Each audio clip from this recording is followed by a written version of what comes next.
വർഷങ്ങൾക്ക് ശേഷം നാട്ടിലെത്തിയതായിരുന്നു മാധവൻ.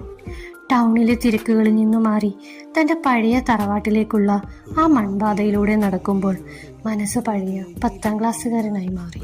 ആ ഇടവഴിയുടെ അറ്റത്തുള്ള വലിയ ആൽമരത്തിനടുത്തെത്തിയപ്പോൾ അയാളൊന്നു നിന്നു. അവിടെയായിരുന്നു പണ്ട് ജാനു കാത്തു നിൽക്കാറുണ്ടായിരുന്നത്. കയ്യിലൊരു പൊതിയുണ്ടാകും.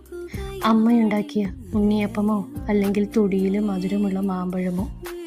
എന്തേ മാധവേട്ട ആലോചിക്കുന്നത് എന്ന അവളുടെ കുസൃതി ചോദ്യം ഇപ്പോഴും കാറ്റിൽ അലിഞ്ഞു ചേരുന്നത് പോലെ. അന്ന് ആ ഗ്രാമത്തിലെ ഒടിയൻ കഥകളും യക്ഷിക്കഥകളും കേട്ട് പേടിച്ചു നടക്കുമ്പോൾ അവളായിരുന്നു അവന്റെ ധൈര്യം.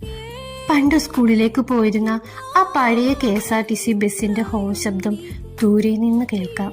ആ ചുവപ്പും മഞ്ഞയും കലർന്ന ബസ്സിലിരുന്ന് ജനൽ കമ്പികളിലൂടെ പുറത്തെ മഴ നോക്കിക്കണ്ട സ്വപ്നങ്ങൾക്കെല്ലാം പ്രണയത്തിന്റെ മണമായിരുന്നു. കാലം ഒരുപാട് മാറി. ജാനു ഇന്ന് എവിടെയാണെന്നറിയില്ല.